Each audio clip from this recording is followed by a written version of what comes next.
For it seems like the longest time now, we were led to believe that the Zandalari trolls split off into several tribes, and of those tribes we were told that the Dark Trolls eventually evolved into the Night Elves through the Well of Eternity. This kind of story beat played off of the Dark Troll population they had near Mount Hyjal back in the RTS games, in order to tie the two together for a nice twist.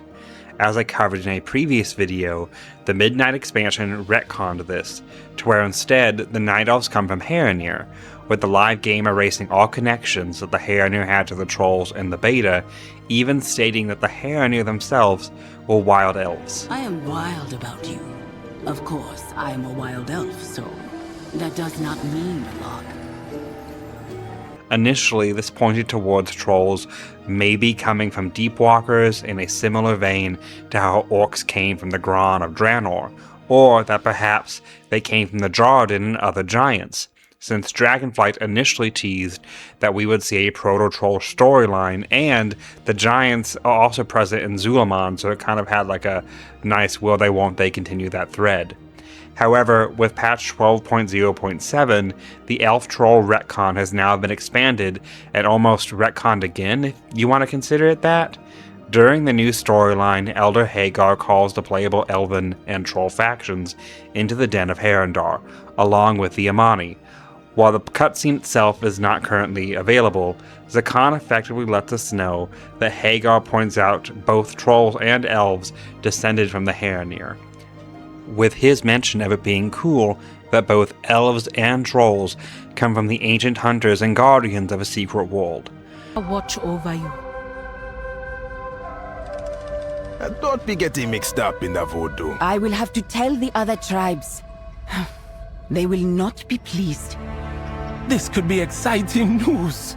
We all come from an ancient line of hunters and guardians of a secret world. What does it matter if the elves share that ancestry? It matters plenty, Zakan. Our people have clashed with the elves for millennia. They will not let go of old conflicts easily. If they even believe what Hagar told us.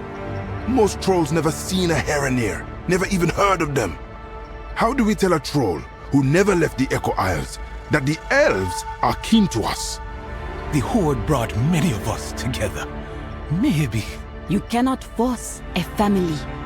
Even if we share blood, this will take time. Talanji then mentions how the oldest Zandalari texts knew about dog trolls, they knew of the early days of the Night Elves, and they even knew about the Mogu before Pandaria was rediscovered.